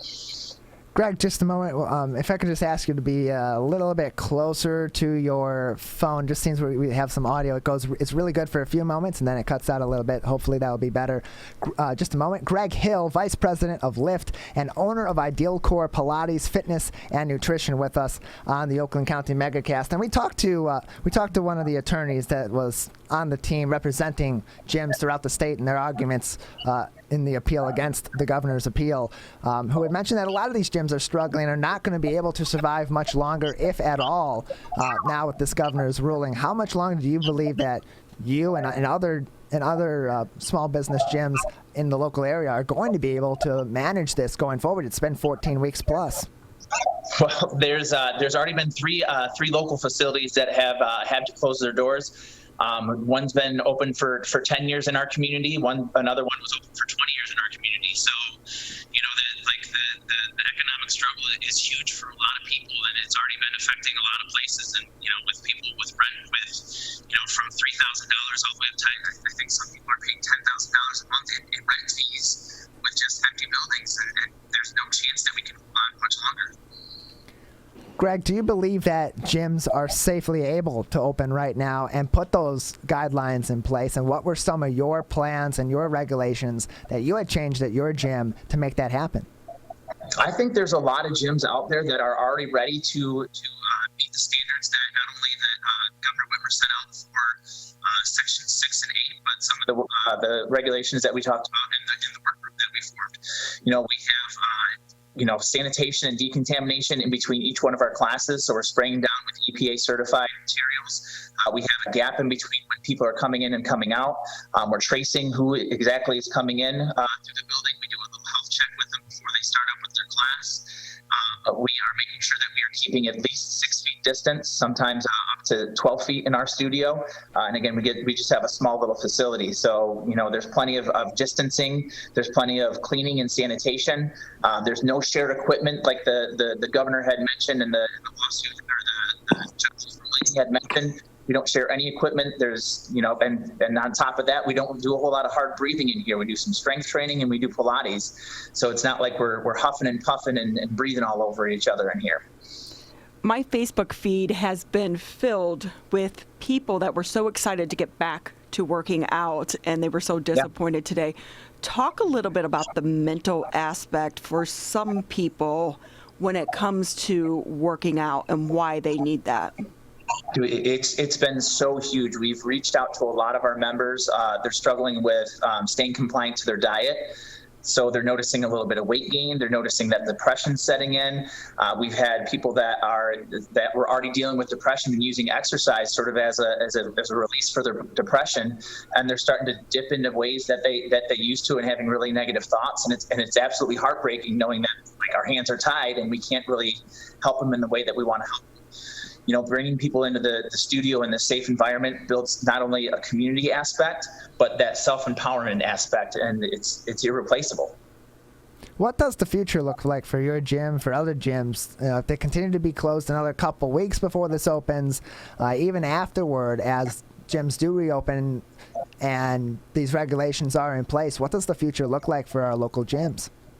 Yeah, so for the next few weeks, like I say, we're going to try to provide our clients with the services that we can. We're going to try to continue to have some Zoom classes. We're going to try to utilize any outdoor space that we possibly can. But again, when we force someone outside, that sort of plays some tricky business with your insurance. So that can pose some different risks as well as safety of surfaces that you're running or lifting on can be uneven and create a greater risk of injury.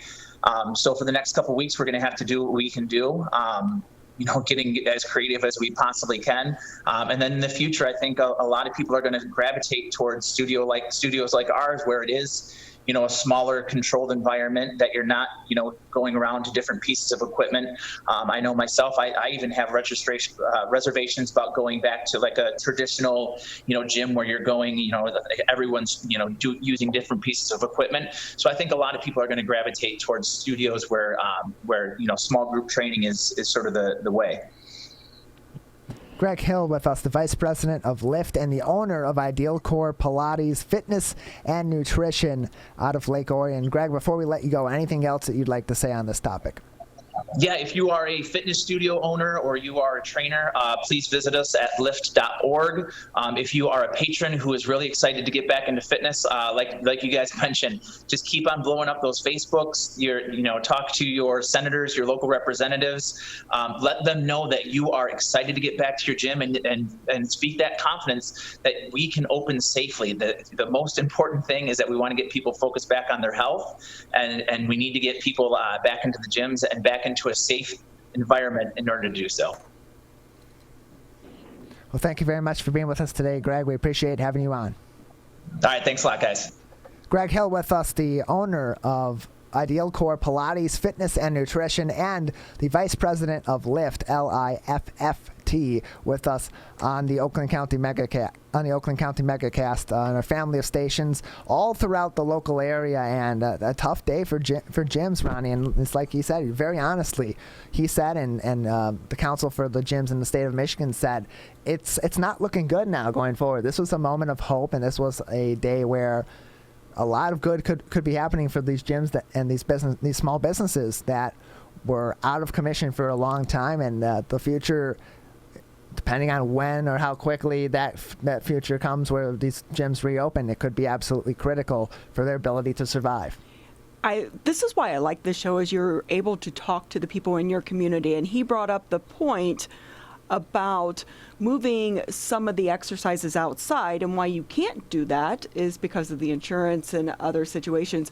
I never even thought about that. It wasn't even a consideration. So being able to talk to some of the owners, and they really can give you that inside, reasons as to why they can and cannot do some things. Because I did see an exercise group last week at the park in Sylvan Lake, and I was like, oh, we'll just move outside. But it's not always that easy. Yeah, I was surprised to hear that too, because I was thinking, no, a lot of gyms have been offering outdoor classes in the interim, or once they were allowed, they were offering those outdoor classes. And then to hear from him say, well, some insurance groups, some gyms insurance, it's not going to allow for that to happen.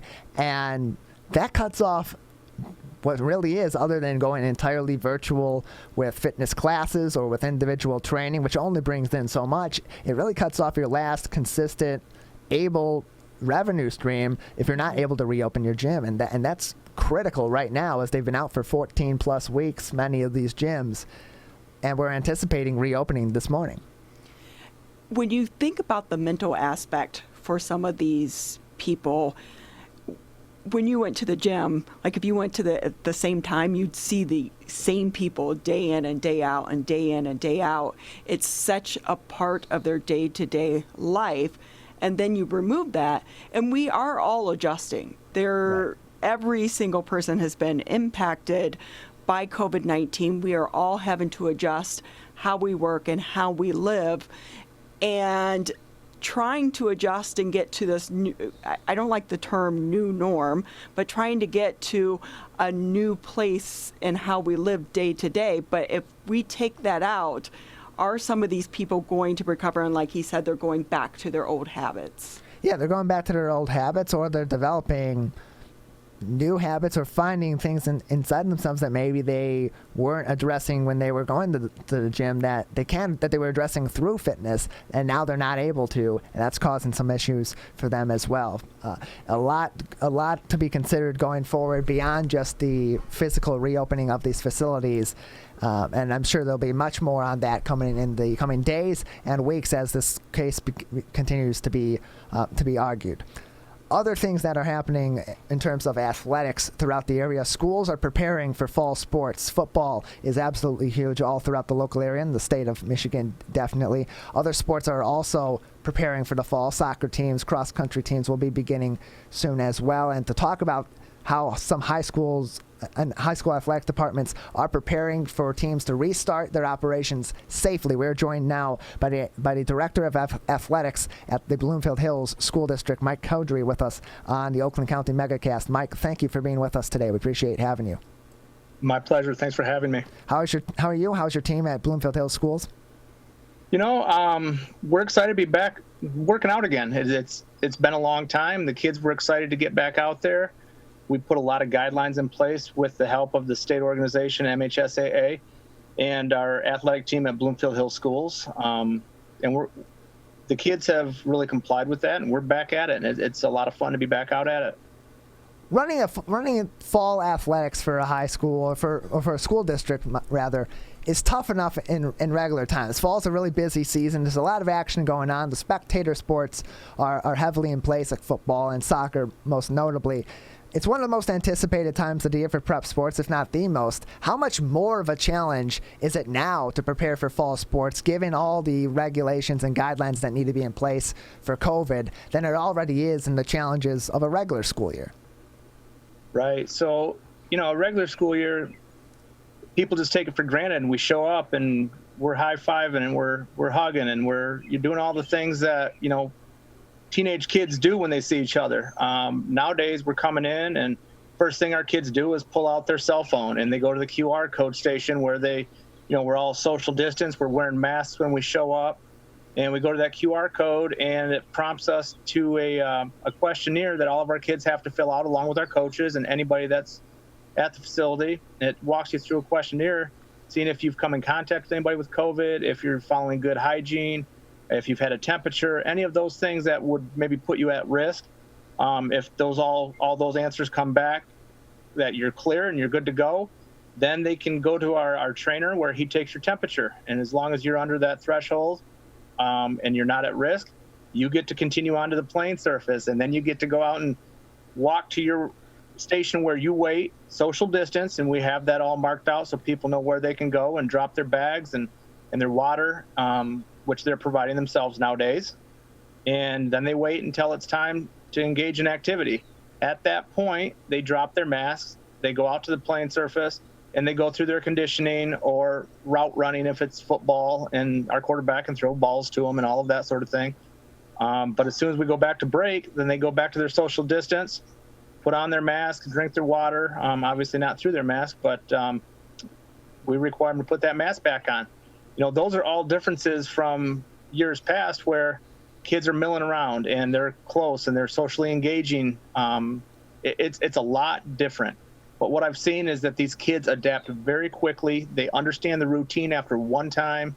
And because of the seriousness of this COVID, our kids have really complied with our rules. And they understand if we don't follow those rules, as well as our coaches, we're not going to be there because we're not going to put people at risk. So it's just a lot different. Sports is great because it's socially interactive. And we're doing that from a distance now, and it's just a little bit weird. Coach, football is a contact sport. So how do you play football and remain socially distant? Yeah, at this point, we don't. We go through drills, which we don't play defense against our receivers right now. We don't have people in close proximity to one another when we're doing our conditioning. Football has a big surface that they play on. So right now, a lot of it's conditioning or route running, and we can do that with 5-10 yards in between everybody. So that's how we're acting right now and how we're moving forward. In the future, when we get the clearance from the government and MHSAA that says that now we can play some defense and we can become in close contact again, that's when we'll do those things. But at this point, we absolutely are not doing that. In terms of other contact sports, I think of soccer. That's also a contact sport that is a fall sport. Any changes on that front too? Because that can get often physical with people bodying each other up. But at this point in time, I would assume that that's also very much a distance sport where you're kicking and dribbling between people and you're not really getting into the heavy scrimmaging at all. Is that correct? That is absolutely correct. We'll talk about spacing on the field, and then they can do their individual skill work on their own, which this time of year, that's what we're doing a lot of anyways, because we're not running full-fledged practices. We're doing skill work, trying to develop those skills for each individual player. And that can all be done on their own. Dribbling and passing, you can maintain social distance without issue. And our volleyball team, same thing. They're coming out and they're working on their skill, and they're doing it outside because we can't go into the gym. So we've set up a couple volleyball courts out in the grass area on one of our practice fields, and our coach has got volleyball players out there going through the drill work, maintaining social distance. We're passing, and you can hit off of a pass and things of that nature, but we're not getting together, and we're not breaking those COVID regulations, which say stay social distance. Our cross country team, they show up every morning. They're out there running, but they're doing all their stretches, all of their running, maintaining social distancing. That is very important. We're going to make sure that we follow those regulations and make sure we're not putting anybody at risk. Strength is a huge element. Developing strength is a huge element of particularly the contact sports like football and soccer, but even other sports that require extra strength like cross country, especially lower body and core strength, and same with volleyball. Are the weight rooms at the schools available and open for these athletes? Are they going to be operating soon, or is the district waiting to see what happens both with the governor's regulations as well as that of the MHSAA? Yeah, so right now, none of the weight rooms or gyms, any indoor facilities are not open. So any of the strength and conditioning aspect of our training that's being done outside with either bands or body weight. We have a wonderful strength and conditioning coach that's working with some of our teams, and he's taken us through a lot of body weight exercises and running and things that you can do without weight equipment.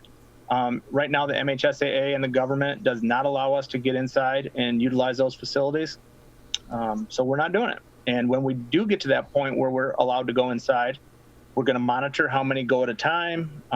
Like we'll set a district standard of like 10 people in the weight room at a time. We'll take them through in groups. When they're done, we'll sterilize all of the equipment. We'll clean it up, get the next group ready to come in, and that's how we're going to operate for now. So many of these student athletes rely on sports to help get scholarships for college. How is this going to impact that? Will it hurt some of the students and their chances? Yeah, I mean, I think it's already impacted quite a few of the spring sport athletes. Some of those juniors who are now going to be seniors, they didn't have a chance to go out and showcase what they can do this past spring and garner the interest of some of these coaches. In addition to, some of the coaches are, the NCAA, the restrictions are such that they can't get out and go recruiting right now. So yeah, it's impacting our athletes tremendously. And, I just think about all the seniors who lost their spring season and how devastating that is for some of those kids who still wanted to gain some interest from colleges and be able to go on and play. And that was unable to happen. So, until we find out what's going to happen with the fall sports, if we're going to be able to compete or not, which I certainly hope we are, and that's how we're preparing. Once we get back out playing, then that will help those kids, hopefully, live out their dreams of getting a college scholarship or interest from a college and being able to go to compete at the next level. Some parents, Mike Cowdrey with us, the director of athletics at Bloomfield Hills Schools, some parents may be hesitant to let their kids play. Some kids may even be hesitant to play sports and decide, I'm going to take a semester off. I'm going to take a year off of sports until this is all well and past us. Any concerns that there will be less involvement in athletics in the fall or throughout the year? And what do you have to say to those parents and kids who may be a little apprehensive right now about engaging in athletics at this time? Yeah, so all I can say is that everybody has their own emotions, their own feelings around this issue. And whatever those feelings and emotions are, they're legitimate. And you can't minimize how people feel or tell them everything's okay, because we certainly do not know. We don't know what is going to be, and what's in store for us in the future. But what I can say is we're going to take every precaution in Bloomfield Hills when we're getting kids back on the playing surface. We're going to follow all the guidelines set forth by our government and the MHSAA and our school district to make sure that we're not putting these kids in any more, putting them any more at risk than is necessary. We're going to take every precaution to keep them safe and healthy. If we have somebody that is a risk, we're not going to put them out there. We're going to follow all of our guidelines. But, do I think it's going to minimize some of the numbers? It certainly could. I think that what I've heard from parents that I've spoken with, there's some concern about going back to school in the fall if we do that. And if they want their children to go, some, not all. I happen to coach a summer baseball team, and I'm now in week 3 of weekend tournaments. And honestly, what I've seen at youth sports tournaments, baseball is normal. It's everybody's happy to be back at it, and it doesn't seem to be impacting what I'm seeing on the field. The MHSAA, we talked to John Johnson last week about about this whole process of reacclimating fall sports and getting back to this new understanding that we're in with regards to COVID-19 in relation to athletics. He had mentioned, and I asked him about the chance of spectator sports being impacted in the fall, and really all these sports in the fall season are spectator sports. Soccer definitely is, football definitely is, even cross country is a spectator sport to a certain extent. There haven't been any decisions made at the MHSAA level regarding restricting or reducing or further spreading out spectators. In Bloomfield Hills, have any decisions been made about allowing or disallowing fans and parents and families in the stands at these games, or distancing measures that may be in place at your stadiums at Bloomfield Hills High School? Not as of yet. Obviously we take our lead from MHSAA, and we're going to follow any guidelines that they set forth. Until then, we're going to take every precaution for, like in our trainings. Our track and our main stadium and our athletic facilities outdoors right now are closed down Monday through Friday from 7:30 until 1 every day, so that our athletes are not at risk from community members or parents who are coming to watch or walk around the track or whatever. We don't allow that right now because we want only our student athletes there, so we can monitor who's there and make sure we're keeping them safe. And just to follow up on that, in terms of other cleaning that's going on of those facilities, you mentioned 7 a.m. to 1 p.m. every day closed to the public. Beyond that, any sort of deep cleaning or further cleaning other than normal that it's going on, to make sure that any surfaces at those locations and in the dugouts and so on are also clean as well. Yeah, any surface that, any ball that's being used, we clean it periodically throughout workouts. So we sterilize those, disinfect, I should say, not sterilize. And we just do our best to keep our surfaces clean so that our kids aren't coming in contact or minimizing the amount of contact they would have with such a virus. It's strange, to say the least, that we have to do these things because we've taken it for granted for years that we don't. But when you get done running routes with a quarterback receiver group, then you have to clean those balls, and they're leather balls. So then what do? You treat them with some leather conditioner so that they don't dry up and get ruined. But yeah, hard surfaces, any countertop that the kids are touching on their way through by the trainer station and whatnot, we're sterilizing those. Every kid that comes in after they get their temperature checked and have shown our trainer that they're approved through our QR code process, they get sanitizer sprayed on their hands and they have to rub them together. So they're cleaning themselves before they walk in. So it's just a different time. We're taking a lot of precaution, and it's real nice to get those kids out there, but we're doing it differently than we've done in the past. Mike Cowdrey, the Director of Athletics at Bloomfield Hills High School, thank you for being with us today. Anything else you have to say, or anything else you'd like to touch on before we let you go? I just appreciate all the parents and the kids who are looking forward to athletics and coming back out and working out. It's good to see everybody out there running around, and I'd like to thank all of our team at Bloomfield Hills. Avis Nager, our athletic coordinator at the high school, John Seco, our athletic trainer, who is invaluable, and he has really worked his tail off. He is volunteering his summer hours to be there to make sure that we meet all the criteria before our kids step on that playing surface to keep everybody safe. These guys have really gone above and beyond, and I'm just lucky to be part of a great group and a great school district. And it's good to see the kids out there, and I'm looking forward to having some football, some soccer, cross country, volleyball, swimming, all of those things this coming fall. And I think the kids need it in their life. I know I do. Yeah, we all do. Sports is huge for a lot of people in this local area, especially for our local student athletes. Thank you very much for being with us today, Mike Cowdrey, Director of Athletics at Bloomfield Hills Schools. Thank you very much. We appreciate having him on, and hopefully we'll be able to get out there this fall when the West Bloomfield Lakers take on the Bloomfield Hills Blackhawks in a football game or two, as we've done in years past. They're always such nice people to work with, and they always invite us in to their press booth right next to WBFH, who's also one of our partners today on the radio with us on the Oakland County Megacast. So wish them the best for the future going forward with high school athletics. We have a couple more minutes left in the show today, about 15 minutes left in today's program before we'll call it quits, but we'll take a quick break. We'll come back. Hopefully we'll be able to check in with Erica Jones. If not, we'll move on to our final guest, Misty Marcum, the owner of Luna Moon Sup Yoga. After this break, you're watching and listening to the Oakland County Megacast on our family of TV and radio stations. Hi, I'm Dr. Faust, the Medical Director for the Oakland County Health Division. The most important thing you can do to prevent the spread of illness is to wash your hands thoroughly and often. Follow these 6 easy steps every time you wash your hands. Step 1, turn on the sink and wet your hands with warm water. Step 2, apply soap to your hands and lather between your fingers, under your nails, and the front and back of your hands and wrists.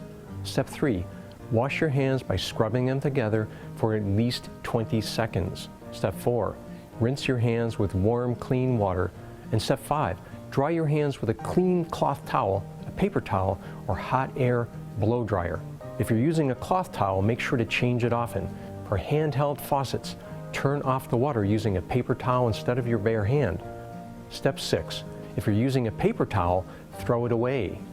Practice healthy habits like washing your hands after coughing or sneezing into them to keep you and others healthy. Go to oakgov.com/health or call Nurse on Call at 1-800-848-5533 to learn more. Coronavirus has put us to the test. Now it's time to put it to the test. We've greatly expanded testing in Michigan. So people who think they may have COVID-19 with symptoms like fever, cough, and shortness of breath can get tested. And those without symptoms who work in public can now get tested, as they could carry the virus. Start by calling your healthcare provider or contacting a testing site near you. Learn more at michigan.gov/coronavirus test. A message from the Michigan Department of Health and Human Services.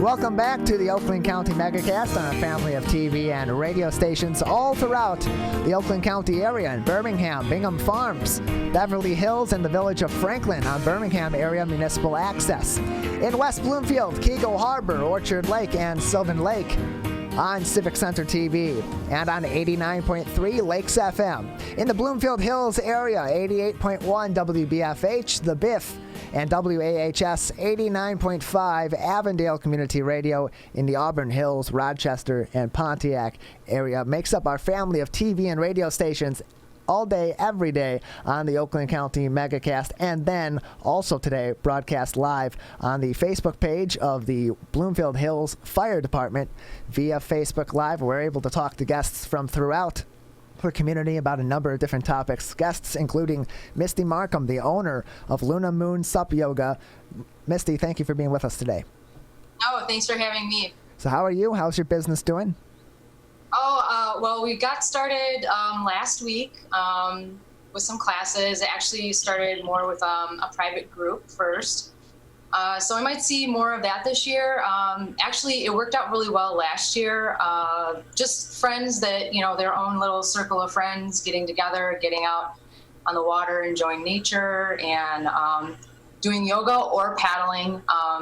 So yeah, things got kicked off last week, and it's looking pretty good, because everyone can keep their distance. So I looked at the name of your company, Luna Moon Sup Yoga, and I focused on Sup Yoga. I know what yoga is, but I don't understand the full element of that. Explain the difference between just regular yoga and Sup Yoga.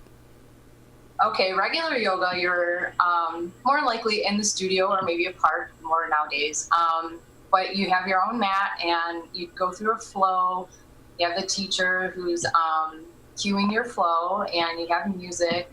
On the paddleboard, it takes on this similar format, but probably going at a little bit slower speed, especially if you're a newbie and you're trying to get your balance right on the board. But it's a giant 10-6 long board, and I use inflatable, so they're super soft on your feet and hands and knees, and they're pretty thick. They're really stable.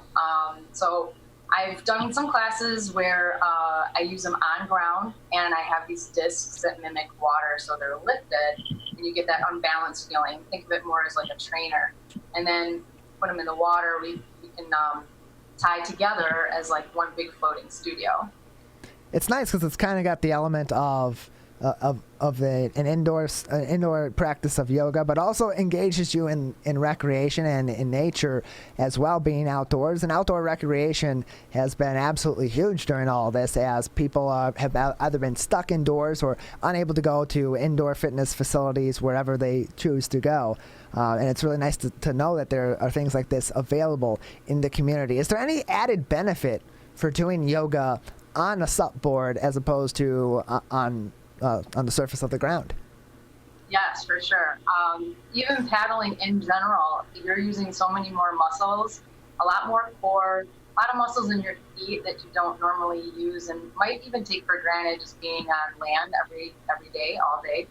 And so using your core, all your abdominal muscles in yoga on the paddleboard, now you're introducing a little bit more strength and stability. So you take your practice off of land, take all of the elements that you might already do if you're a seasoned practitioner, and then you come out onto the lake and you just introduce a little bit more into it, a little bit more of a challenge. And it's fun here in the sun. You fall in, you just get in the water and jump back on your board and cool off. Misty, talk a little bit about the new safety precautions that you've had to take during COVID-19. Yeah, so basically, a lot more social distancing. I'm using smaller classes just to keep that, safety in mind. And definitely cleaning the equipment, sanitize, make sure everything is, especially because we use life jackets on board. If anyone wants to wear one, there's that option as well, but all of that equipment still gets cleaned. In the past, we've always cleaned the boards, but we're definitely now doing more with the paddles as well as the life jackets. How often do people actually end up in the water? Because I saw one of these classes once. I can barely paddleboard. I can't imagine trying to do yoga on top of the board. Definitely a lot of, you're going for a swim, right? Well, it's funny you mention it like that, because usually the one that asks me the most who falls in or when is the first one to go in.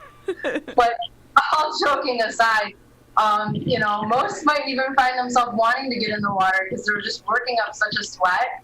And once they get in and they realize that wasn't so bad, they get on and they're like, well, I'm cooled off now.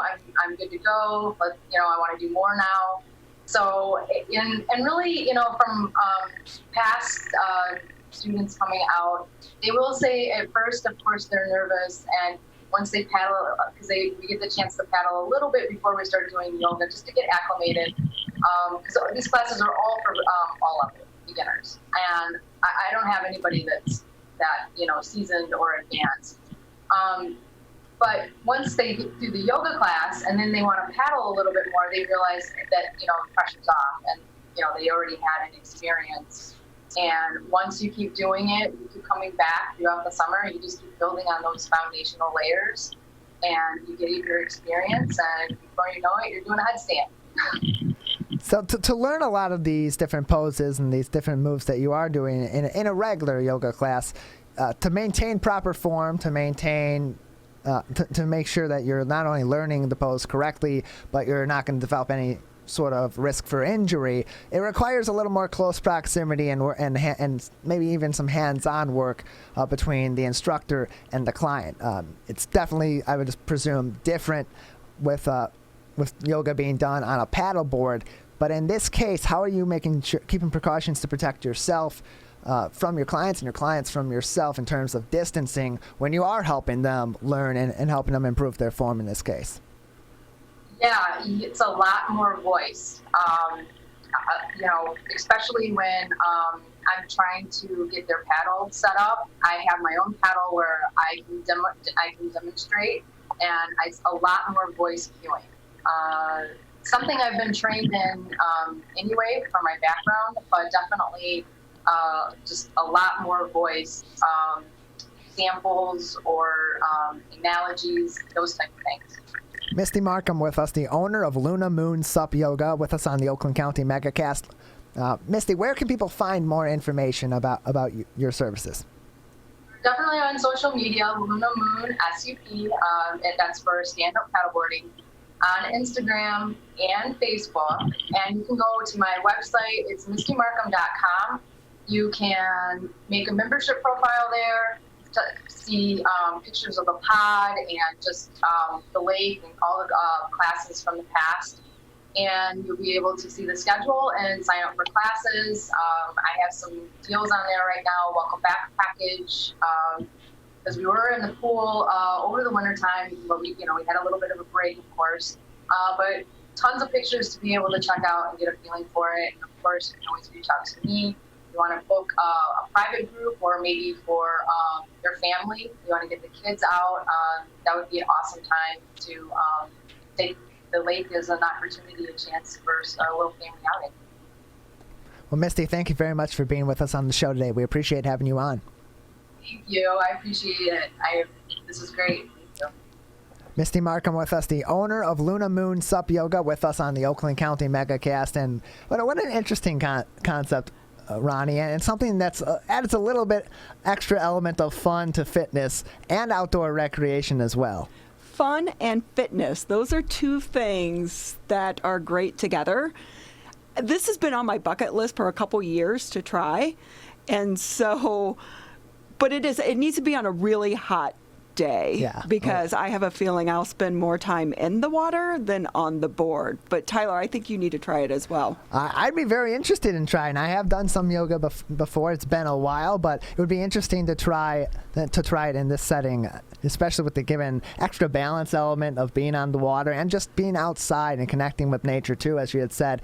It also adds a sense of calm to it, and anytime that you can add that sense of calm and into a really stressful situation for your body, I think it also helps make the fitness more effective and more fun as well. So. Although I would want to make sure it was a no camera zone. Oh, yes. No cell phones. No one can record us, because that would be some serious blackmail material later. It would. It would be one that would go straight to the blooper reel for me, definitely. My balance, especially on one leg versus the other, and for defense purposes, I will not tell you which one it is, would definitely be a cause for concern for me. So just about 40 seconds left in our show today. So I want to thank our great team for putting together an excellent show. Our executive producer, Jeff Cowan, for putting a great lineup together. Our guests for joining us, some on very short notice this morning as news broke. So we thank all of them. We thank Mike Morin, the fire chief from the Bloomfield Township Fire Department. We thank Scott Erskine,